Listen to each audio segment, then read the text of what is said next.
Bonjour. J'avais peur que nous rations Bob Sinclair. Et puis, il n'y avait plus de pain de campagne. Nous ne pouvions pas nous rater. Nathalie.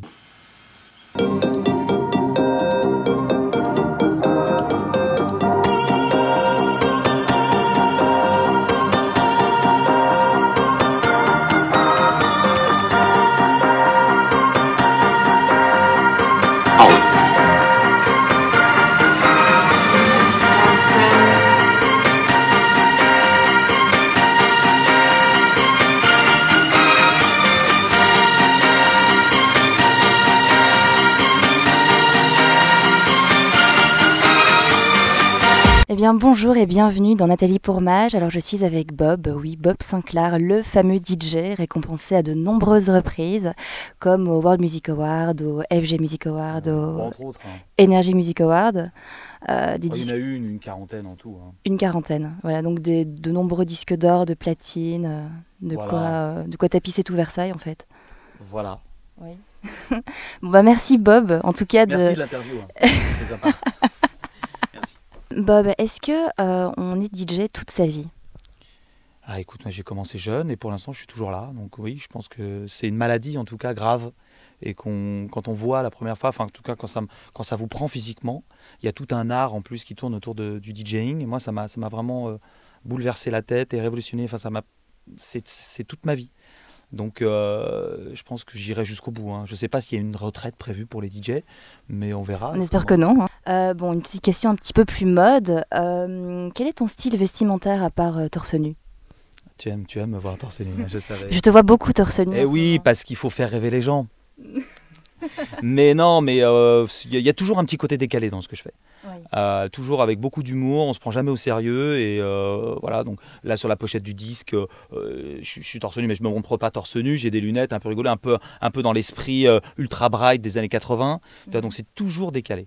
Le style vestimentaire, c'est toujours moitié chic, moitié cool, moitié vintage, avec un petit mélange de sportswear chic de marque, parce que je pense que c'est toujours eux qui sont très très bien coupés. Ouais. Et puis je vais souvent voir notre ami commun, notre ami commun.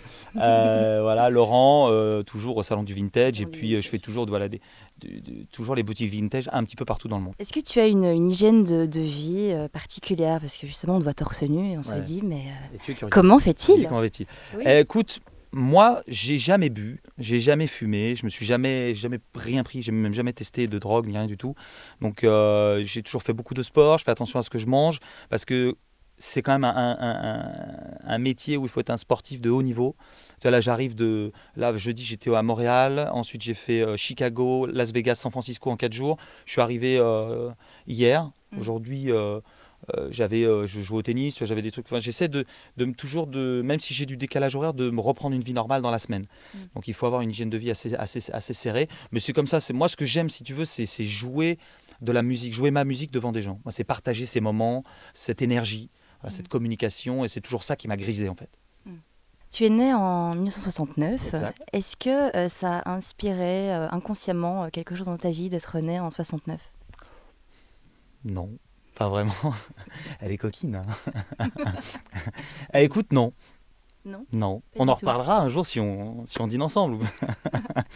Non, mais non, 69, c'est une année merveilleuse. Enfin, les gens ne le savaient pas, mais bon, on a marché sur la Lune, il y a eu Gainsbourg, il y a pas mal de choses comme ça. Mais la date principale, c'est quand même le jour de ma naissance. Les gens ne le savent pas, mais c'est quand même... Tes projets pour les quelques mois à venir? Projet, écoute, l'album Disco Crash est sorti il y a 2 mois. Ça se porte pas trop mal, un petit peu partout. Alors évidemment, beaucoup de gens le téléchargent illégalement, mais je vous invite à le télécharger légalement, c'est possible. Et c'est pas très cher. Ensuite, la grosse tournée d'été arrive, avec une quarantaine de dates en 42 jours, je pense. Et puis ensuite, je vais partir un petit peu à Los Angeles, me reposer, faire un peu de sport, comme ça. Et puis... Encore? Non, mais oui, parce que j'ai beaucoup travaillé depuis le début de l'année, énormément, et j'ai pas passé genre 3 jours de suite chez moi, enfin en tout cas à Paris depuis le début de l'année, et c'est quand même assez difficile. Donc il faut s'octroyer des pauses. Et puis il y a mon ami Joachim Garraud qui va aussi à Los Angeles, un DJ qui marche très très fort aussi. Et on va faire, je pense, un petit peu de musique ensemble. Merci Merci Bob. Elle est magnifique.